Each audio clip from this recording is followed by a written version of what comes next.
Well, I was going to take a little bit of a break here, but I think I'll probably just go ahead and press on. Is that okay?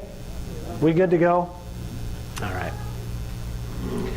Our current system, our current cycle where we're at, we need to begin to understand now where this has gotten us. This is the situation we're in. This is the evil nature behind it. I think it's important that we understand that, because as you are out there becoming more active and talking to people about this system and what we need to do and how your neighbors need to protect themselves and why they need to protect themselves and what we can do on the other side of this, it's important for you to understand how we got here.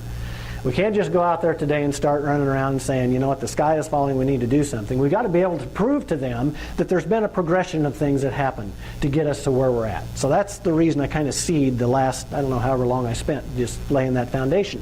But now let's talk about where we're at today. Our current monetary system is a fiat monetary system. It has this cycle that is fairly well thought out. And we're quite a ways down the road of its destruction. As I said before, all those systems fail. All the systems fail. They failed throughout history. Ours is going to do the same. This is how it is occurring. And I don't know if you can see it or not, but this is an excellent, excellent graph. When I saw this, I'm going, man, this guy got it. Back in 2008, 2009, we saw this. We heard about this thing called a mortgage crisis, right? And what did you hear about that mortgage crisis? That it would be well contained. It wasn't going to spread. It's not going to get out into the broader financial system. No, no, no, no. Ben Bernanke's there saying over and over again, we're okay, we're cool, we got it. Wrong.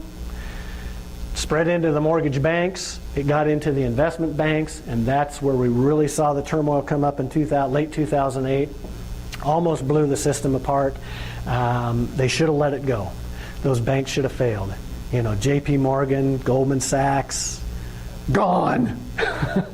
What would be in place of them right now? I don't know, but they'd be gone, and that would not be a bad thing. But they're still there with us. So because they saved it and pulled that out, they bought some time. Now it's working its way around and getting into the financial industrial economy, and what that's doing is causing an issue with just the broader economy in general. It isn't that businesses out there are not able to borrow money, they just generally don't want to. They don't want to, because they're not, you know, the people in business are smarter than the people in the government. And so the banks are sitting there with all these reserves, you know, literally trillions of dollars of reserves going, we can loan these. And the businesses are going, no thanks, I'm going to sell my stock, and I'm going to sit on this pile of cash and see how this thing plays out, because we don't trust what's going on out there. We can see what's happening. And what's happening now is, as you're aware and hearing about in the news, is Europe. And what's going on in Europe is a microcosm of what's going to happen here. This thing has moved and it's morphed from a system, a crisis in the financial system, okay, to where it was a problem with the banks and their structure and their liquidity and their balance sheets, and it's morphed away from being a problem with the system to a problem with the actual money that makes up the system. Okay, it's moved from being a financial crisis to a currency crisis, to a sovereign debt crisis. And so what we have going on over in Europe is you've got now, instead of banks failing or threatening to fail, instead of businesses failing or threatening to fail, you have entire countries failing or threatening to fail. And that's a whole new ballgame, folks. That's one that it puts ripples throughout a pond that runs around the world.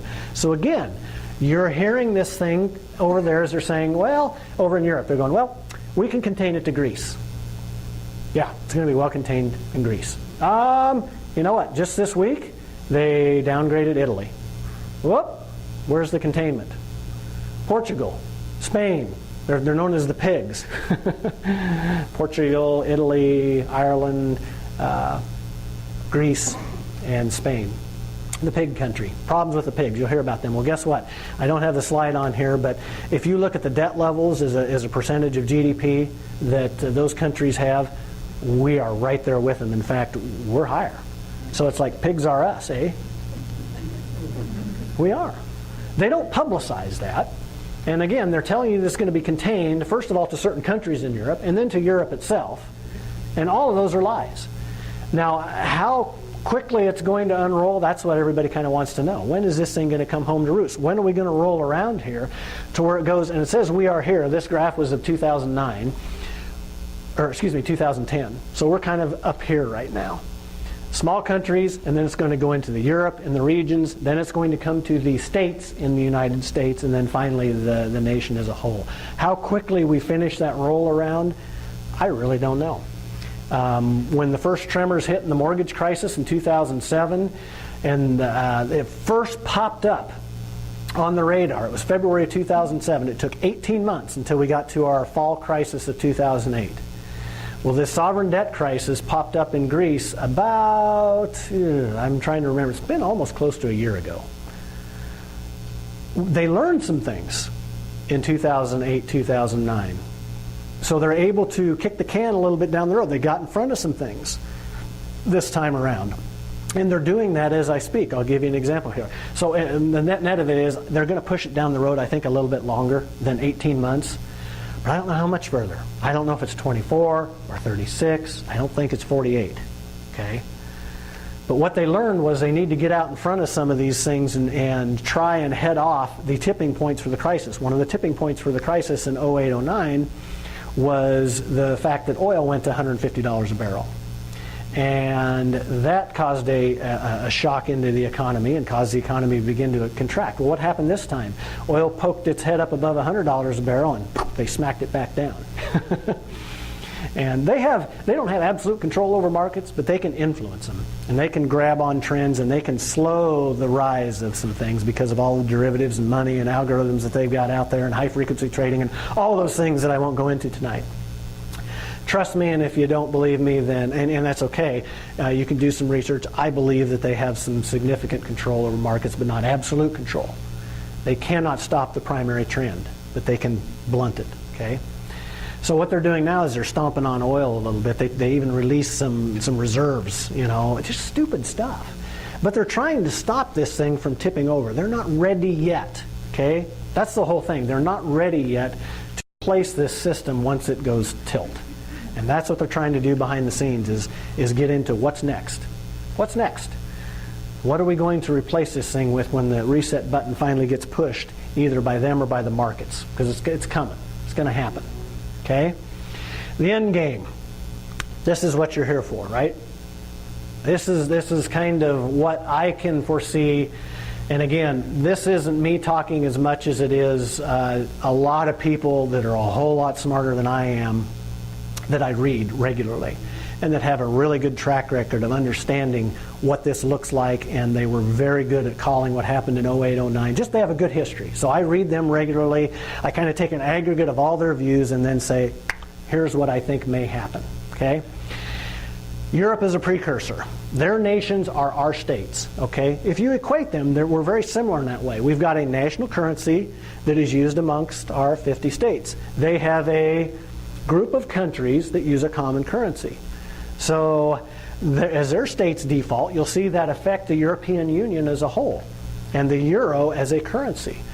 So we can kind of watch and see some of the tremors that are happening there. It's going to happen here. Guess what? Minnesota, just a couple of weeks ago, they shut down their government because they ended their session without passing a budget. Okay? They're broke. Most of the states in the union are broke. They can't print their own money. Okay? They can't just print it up. So they've got issues. The same thing with these European countries. They can't print their own money. They have to go to the central bank and do mother may I's. They have to secede their national sovereignty. And folks, that's a big part of this. Giving up your national sovereignty. They have to go get a mother may I either from the European Union or worse, the International Monetary Fund or the Bank of International Settlements. And when they go in debt to those guys, it does not come without strings attached. So you're seeing a destruction of national sovereignty on a broad scale over in Europe. That's the same thing that's coming here, folks, if we let it happen. If we the people sit around and don't act on this, that's what's going to happen. Okay? We're going to end up giving away our national sovereignty as we have some kind of other supranational currency come in to replace this dollar that's dying. Okay, so we watch that. We see what happens. State and municipality defaults. You're seeing cities declare bankruptcy around. You don't hear about it much. It's happening. It's in the news. You just have to dig for it. Cities and counties are going bankrupt. States are not quite declaring it yet, but all these things are occurring. That is part of this grand cycle as it moves around and eventually ends up with the United States and the default of our currency, either through flat-out default or through inflating it away. There's the two ways you can default. Okay? These are just the beginning of the birth pangs, though. These are the signs that tell us we're moving in. It's time, honey. Let's go to the hospital. We're getting close. Here's some things to look at when we know that the baby's real close. Okay, these are things that I would say you want to write down. I don't know when these are going to happen. I don't know what order they're going to happen. I don't know if they're going to happen all at once or whether they will happen in a series. Some of them may not happen at all. But these are things that you can look for to say, oh, we're real close now. We're really close to what's coming. Moody's actually downgrades our sovereign debt. They put us on negative watch, okay? And that even in and of itself is a pretty significant thing because Moody's is a political organization unto themselves. We should be already downgraded. I mean, our debt should have been downgraded 10 years ago. But we're still AAA, Don't worry, everything's fine. Bernanke's got it under control, right? Cool. Gold blowing over $3,000 an ounce, silver over $100 an ounce, and moving strongly to the upside. And I say that because it was very interesting. I just watched a video today of Ron Paul and his lovely grilling of our Fed chairman. Does anybody else see that video? Do you love that or what? I love to watch Ron Paul talk to Ben Bernanke and when he did with Greenspan. It was just a hoot. But a few things very, very important came out of that testimony. Okay? And the first is the recognition and the admission by the Federal Reserve that they do not see gold and silver as money. Even though 5,000 years of history and every other nation in the world say it's money. Always has been money, always will be money. Bernanke's going, that's not money, it's an asset. Okay? That's the way they hate it. They hate gold because gold stands as a canary in the coal mine to tell them their policies are wrong. And he even admitted that. He said, well, the reason we're seeing gold rise is they accumulate it as an asset when they see the potential of very, very bad things happening. And I just had to laugh and go, duh! Why isn't it $1,500 an ounce and going up? Why did it break out to an all-time high today? It's on the move again because 2 days ago, they sat there and said, well, we had QE1 and QE2, which is printing money like crazy and devaluing the dollar. We think maybe we might have to do QE3, which, I and many other people have been saying they're going to do QE 4, 5, 6X, whatever X is, until the whole thing finally goes boom. And so the market saw that and went, oh, more money printing, more devaluing of our money. We're going to go and to this store of value that's been around for 5,000 plus years.